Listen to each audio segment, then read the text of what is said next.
Bom dia, pessoal. Na aula de hoje a gente vai falar um pouco aí sobre vazão em marcha, tá? Que é um caso onde a gente tem uma redução, né, da vazão transportada ao longo do conduto, né? Então, até aqui a gente tem estudado só escoamentos permanentes e uniformes, né? A vazão em marcha é um tipo diferente de escoamento, onde a gente tem uma variação da vazão ao longo do conduto, tá? Bom, a gente viu um exemplo na lista aqui, onde a gente tinha uma variação da vazão no conduto, né? Mas devido a uma retirada pontual de vazão aqui. Então, a gente conseguia dividir o estudo aqui em dois casos, né, de escoamentos permanentes e uniformes no trecho AB e no trecho BC, tá? A vazão em marcha, a gente considera que a gente tem uma retirada difusa, né, ao longo da tubulação. Então a gente não tem somente um ponto aqui retirando vazão, né? A gente tem vários pontos retirando um pouquinho de água dessa tubulação, tá? Dois exemplos muito comuns aí da gente referenciar, né, são a irrigação, né, onde a gente tem um conjunto de aspersores ou de sistemas de gotejamento, tá? Então eles têm uma retirada pontual ao longo aí das tubulações, tá? E o próprio abastecimento de água, né? A gente tem uma tubulação principal que passa na rua, né? E a cada casa a gente tem uma derivação para alimentar as residências, tá? Bom, no sistema de irrigação, normalmente o intervalo aí entre os aspersores e o valor de vazão que é retirado por cada um é muito semelhante, tá? No abastecimento de água isso não ocorre, né? Então a gente tem uma distribuição aqui, aqui no caso, né, tá bem igualmente espaçada, mas isso não é necessariamente verdade. E a gente pode ter consumos bem aleatórios, né? Então, uma pessoa está consumindo água agora, a outra está consumindo mais, a outra está consumindo um pouquinho, outra ainda não está consumindo, tá? Então, essa retirada de água aqui ao longo da tubulação, ela não é muito bem distribuída, tanto em espaçamento quanto em valor, né? O que a gente vai fazer aqui para realizar o estudo nesse tipo de sistema, né, é considerar que essa retirada de água ao longo da tubulação ela é uniforme, tá? Então a gente vai pegar todos esses valores aqui e transformar numa demanda uniforme ao longo da nossa tubulação, tá? E esse valor aqui que sai é o que a gente chama de vazão em marcha, tá? Se a gente fizer a, aplicar a equação de conservação de massa nessa tubulação, né, a gente tem que está entrando nessa minha tubulação uma vazão QM, está saindo uma vazão QJ e está saindo também uma vazão Qzinho, tá? Essa vazão Qzinho, normalmente a gente utiliza ela como sendo uma vazão por unidade de metro, tá?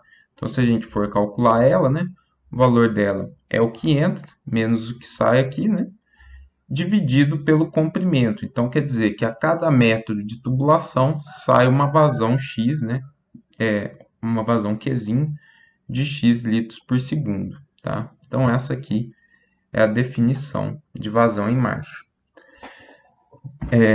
Bom, então a gente tem que definir agora como que a gente vai calcular a perda de carga nesse sistema, tá? Obviamente, como a gente tem uma redução de vazão ao longo da tubulação, essa perda de carga não vai se comportar igual a um sistema com uma vazão constante, tá? Bom, se a gente pensar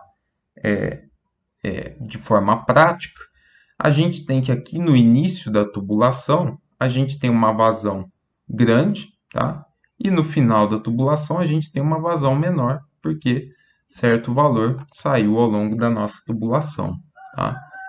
Isso quer dizer que a perda de carga nos trechos iniciais aqui são maiores, porque eu tenho valores maiores de vazão, tá? E os valores aqui mais para o fim da tubulação, eles vão ser um pouco menores, porque a vazão que está passando ao longo da tubulação é um pouquinho menor, tá? A gente vai ver o porquê de matematicamente a linha de energia, nesse caso, ela ser uma parábola, mas é basicamente isso que acontece, né? Aqui no início a gente tem uma queda mais acentuada da linha de energia e ao final isso fica mais suave, tá? Bom, o que a gente vai fazer aqui é calcular qual que é a perda de carga em um elemento infinitesimal aqui, dx. Tá? Antes de fazer esse cálculo, a gente pode definir alguns valores aqui, algumas relações, né, de vazão que a gente pode obter aplicando a equação de conservação de massa, que vão auxiliar aí no desenvolvimento matemático que a gente vai fazer. Tá? Então, a primeira é a que eu falei no slide anterior, né? Só está escrita de outra forma, né? A vazão que entra é igual à vazão que sai da tubulação, mais a vazão que sai aqui pela distribuição uniforme, tá? Então, a minha vazão em marcha, né? Multiplicado pelo comprimento total da tubulação, tá? Bom, se eu quiser saber a vazão em um ponto qualquer x, tá? Eu tenho que esse valor em um ponto qualquer é a vazão que entra aqui, menos o que eu perdi até esse ponto x, tá? Então, se eu colocar o meu eixo x aqui no sentido da minha tubulação, né? Eu tenho que entra aqui Qm, e, por exemplo, se eu pegar esse ponto aqui, né? Eu tenho que até esse ponto saiu Q vezes x, né? A vazão unitária vezes esse comprimento até esse ponto, beleza? Então, essa vazão Qx é uma vazão qualquer até o ponto determinado, tá? E eu também vou definir aqui a vazão de distribuição, que a gente chama de QD, né? Que é exatamente o que sai aqui uniformemente pela distribuição em marcha, tá? Esses três parâmetros aí vão ser importantes para a gente nas simplificações que a gente vai fazer. Bom, o que a gente vai fazer é calcular a perda de carga nesse elemento infinitesimal aqui de comprimento dx, tá? Bom, se a gente for calcular, né, a gente, utilizando aí a fórmula universal, a gente tem o coeficiente de perda de carga beta aqui, tá? Aí ele já está englobando aquele 8 sobre π ao quadrado sobre g e o fator de atrito aqui, tá? Multiplicado pelo comprimento, tá? Que é esse meu dx, né? Multiplicado pela vazão nesse trecho aqui, como é um elemento infinitesimal, a gente considera que o comprimento é muito pequeno, não tem distribuição de vazão em marcha aí, né? Então, a vazão nesse ponto aí é exatamente Qx. E dividido aqui pelo diâmetro elevado à quinta, tá? Só para simplificar a escrita das equações, né? Como o diâmetro da tubulação é constante também, eu incorporei ele aqui no coeficiente beta, tá? Chamei esse coeficiente de beta', tá? Então, ele engloba todos essas variáveis, né? Diâmetro, fator de atrito e a constante numérica, tá? Então, eu fico com o coeficiente de perda de carga vezes o comprimento dx vezes qx ao quadrado, tá? Bom, se eu quiser saber a perda de carga em todo o conduto, eu posso integrar, né, essa equação aí de 0 até o comprimento L. Tá? Bom, fazendo isso, eu tenho que o meu coeficiente beta', eu considerei que ele é constante, ele sai para fora da integral, né? E eu fico com Qm menos Q vezes x dx. Tá? Eu simplesmente substituo. Aqui faltou um ao quadrado, né? Esse em parênteses aqui tá, é ao quadrado. Tá? Bom, o que eu fiz aqui foi simplesmente substituir esse QX aqui pela equação que a gente definiu aqui inicialmente, tá? Então, eu só substituir esse QX por QM menos QX, né? Que é a vazão até aqui esse meu elemento infinitesimal, tá?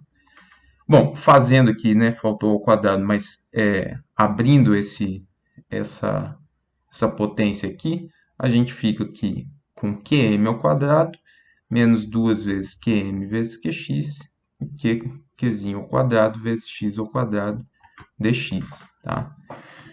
Fazendo a integral aí entre 0 e L, a gente vai chegar aqui nessa relação, tá? Beta' vezes L, né? O L vai aparecer em todos os termos, e aí ele sai aqui. QM ao quadrado, QM vezes Q vezes L, Q ao quadrado vezes L ao quadrado sobre 3, tá? Bom, aí começam as simplificações, tá?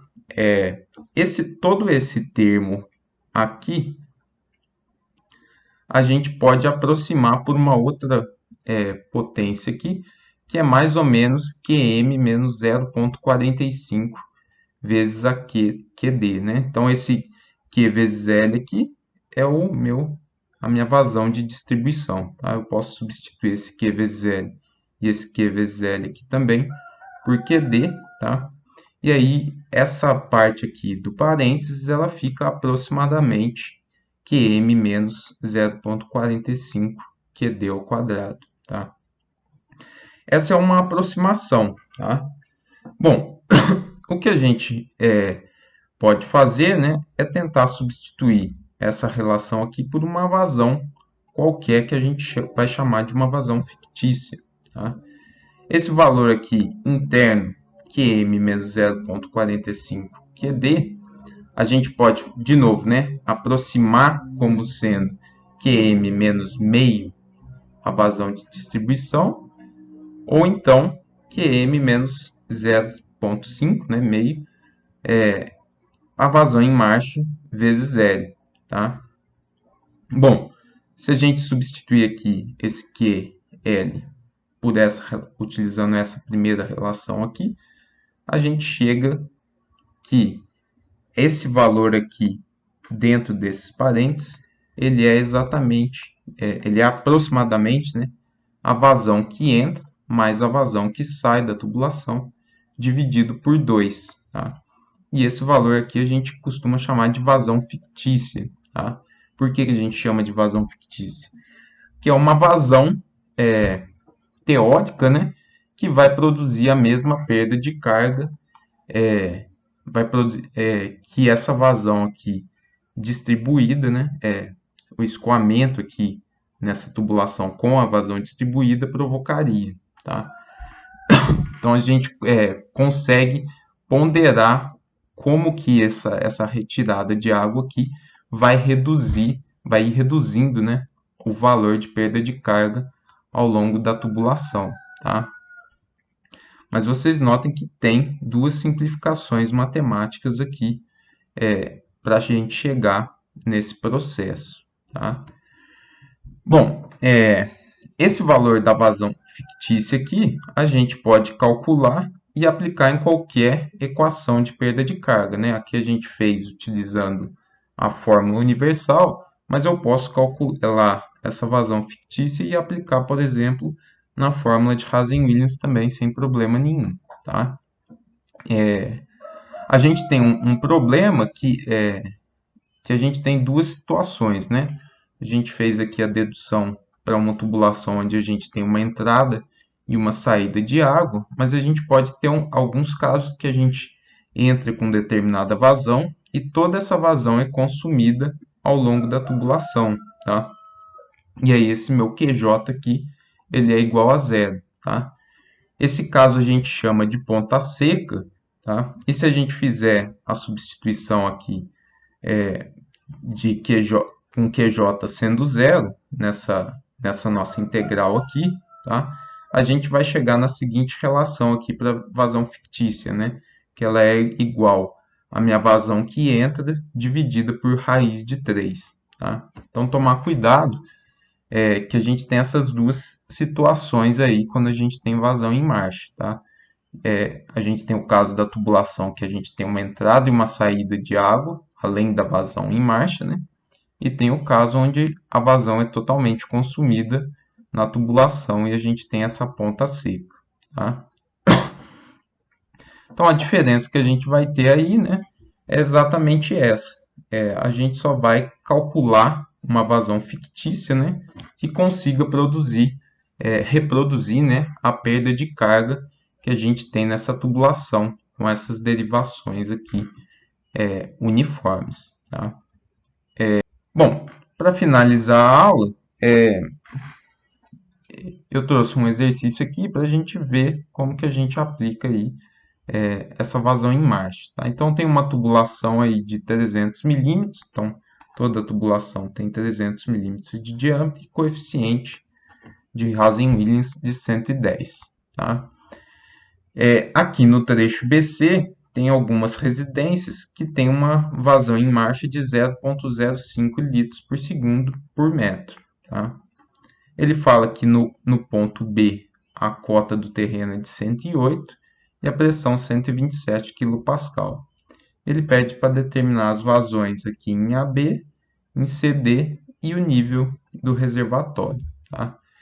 Bom, a primeira coisa que a gente vai fazer é aplicar a equação de Bernoulli entre o ponto A e B. Tá? Por quê? Porque daí a gente sabe a vazão que está saindo desse reservatório. Né?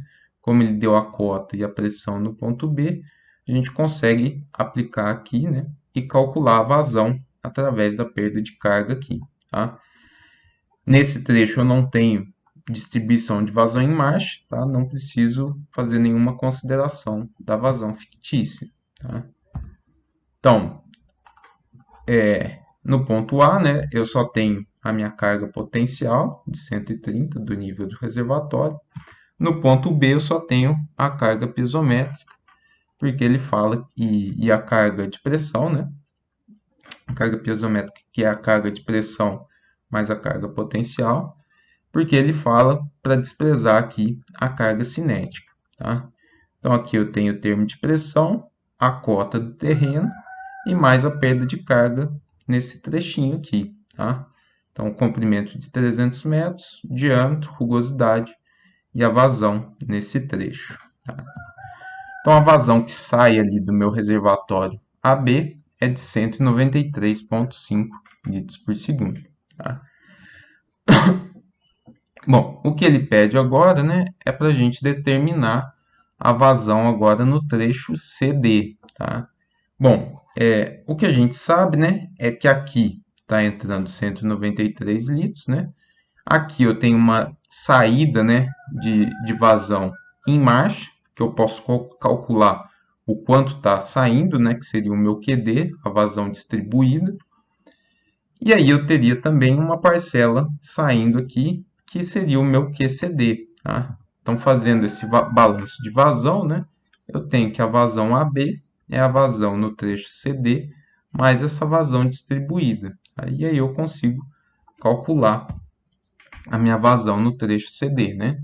Então, ela é 193 menos o que eu distribuí, né? A vazão em marcha vezes o comprimento. Tá? Então, a vazão nesse trecho aqui é de 168 litros por segundo. Tá? Bom, agora ele pede para a gente o nível do reservatório 2. Tá? Para eu saber o nível do reservatório 2, eu preciso saber qual que é a carga piezométrica no meu ponto C.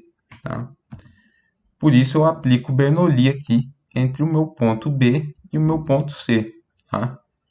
No meu ponto B e no meu ponto C, em ambos a gente só vai ter a carga piezométrica. Tá? Só que nesse caso aqui, esse trecho aqui, ele tem todo tá sujeito a uma distribuição de vazão em marcha. Tá? Então a gente tem que calcular a vazão fictícia. Tá?